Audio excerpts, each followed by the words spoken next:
మేము ఆనాడు ఒక పద్ధతి మార్చేసిన నేను ముఖ్యమంత్రి ఉండే టైంలో భయంకరమైన రాళ్లవానం వచ్చి ఖమ్మం జిల్లాలో అనేక జిల్లాలలో పంట నష్టం జరిగింది. మహబూబాబాద్ జిల్లాలో, ఖమ్మం జిల్లాలో, చాలా జిల్లాలలో నేనే స్వయంగా పోయి పరిశీలన చేసాను ఏంది ఎంతవరకు జరిగిందని చెప్పి. నిజంగానే ఘోరంగా దెబ్బతిన్నది. 100% పంట పోయింది. కానీ పంట నష్టం ఇచ్చే పరిస్థితి ఏంది? ఆ రోజు వరకు కూడా కేంద్ర ప్రభుత్వాన్ని నివేదిక పెట్టాలి, ఆ తోకగాలు రావాలి 3 నెలలకు, వాడు వచ్చే వరకు ఏమి ఉండదు, వాడు ఉల్టా రిపోర్ట్ రాయాలి, వాడేమి ఇయ్యాడు, వీడు తీసుకోడు, రైతుకు అందదు. దాంతో నేనే నిర్ణయించి రైతులు బలపడుతున్నారు కాబట్టి తెలంగాణ రాష్ట్రంలో మంచిగా అవుతున్నారు కాబట్టి మళ్ళా వాళ్ళ పరిస్థితి దిగజారద్దని చరిత్రలో ఎప్పుడు లేని విధంగా ఎకరానికి 10,000 రూపీస్ ఇచ్చిన నేను.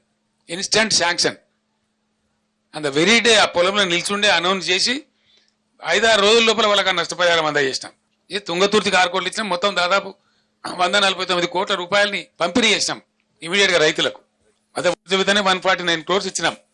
రెండో విడత అంటే సుమారు ఒక 500 కోట్ల రూపాయలను పంచినాం రైతులకు మేము.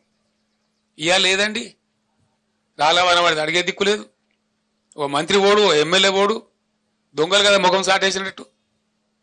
ముఖ్యమంత్రికి అయితే పట్టేలేదు, ఢిల్లీ యాత్రలే సరిపోతాయి. ఏది మరి నాకు అర్థం కాదు. ఎమ్మెల్యేలు ఓరు, ఎంపీలు ఓరు, మంత్రులు ఓరు, అధికారుల బృందాలు పంపించారు. మేము ఒక్కటే మాట చెప్తా ఉన్నాం, ఇవాళ ఏది ఏమైనా సరే రణరంగం అయినా సరే ఈ ప్రభుత్వాన్ని మెడలు వంచుతాం, వదిలిపెట్టాం ఎట్టి పరిస్థితులలో, ఎట్ ఎనీ కాస్ట్.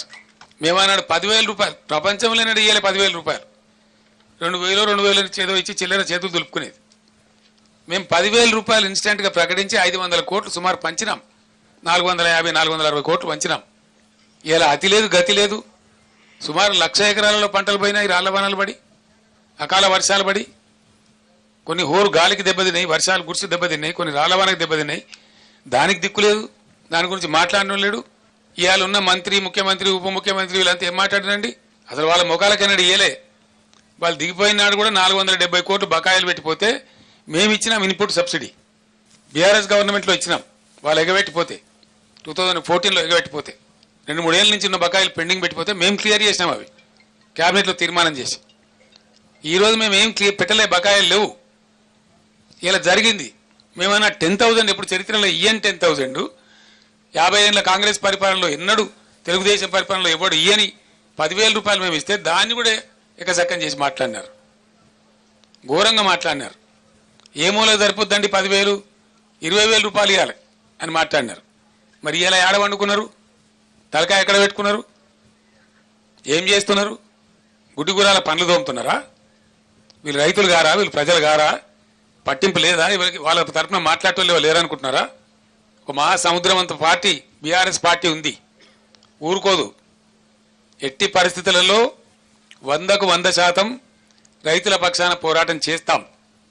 ఖచ్చితంగా ప్రభుత్వాన్ని నేను డిమాండ్ చేస్తాను. ఇలా సూర్యాపేట నుంచి ఈ ఎండిపోయిన పంటలకు మీరే ఎండబెట్టిండ్రు కాబట్టి, మీ అసమర్థత వల్ల ఎండగొట్టిండ్రు కాబట్టి, మీ అసమర్థత కాదు అని మీరు ఒప్పుకోకపోయినా ఎండిపోయినాయి కాబట్టి వెంటనే జిల్లా కలెక్టర్లకు ఆదేశాలు ఇచ్చి ఎన్యూమరేట్ చేయించాలి. ప్రతి ఒక్క ఎకరం ఏ జిల్లాలో, ఏ గ్రామంలో, ఏ మండలంలో, ఏ రైతుది ఎంత ఎండింది అవి లెక్కలు తీయాలి. అండ్ ఖచ్చితంగా ధరలన్నీ పెరిగినాయి కాబట్టి, భారమైంది కాబట్టి ఇలా 25,000 రూపాయలు నష్టపరిహారం ప్రతి రైతుకు ప్రతి ఎకరాకు చెల్లించాలి. This is our demand. చేసేంత వరకు మిమ్మల్ని వేటాడతాం, వెంటాడతాం, ధర్నాలు చేస్తాం, నిద్రపోనీయం. ఎక్కడికక్కడ మీ మంత్రులను, మీ ఎమ్మెల్యేలను నిలదీస్తాం. గ్రామాలలో ప్రజాస్వామ్యంలో డెఫినెట్గా అడిగే హక్కు మాకు ఉంటుంది కాబట్టి, ప్రధాన ప్రతిపక్ష పార్టీగా ప్రజల పక్షాన మాకు ప్రజలు ఇచ్చిన పాత్ర అదే కాబట్టి మేము అది న్యాయం చేయాలి.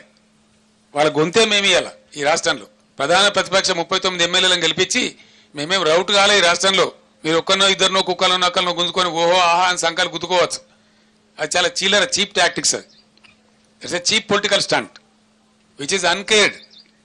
ప్రజా సమస్యల ముందు, ప్రజల యొక్క బాధ ముందు, ఎండిన పంట పొలాల ముందు ఈ చిల్లర రాజకీయాలు కాదు. ఇవి నడుస్తూనే ఉంటాయి, దీనికి పెద్ద ఇష్యూ కాదు.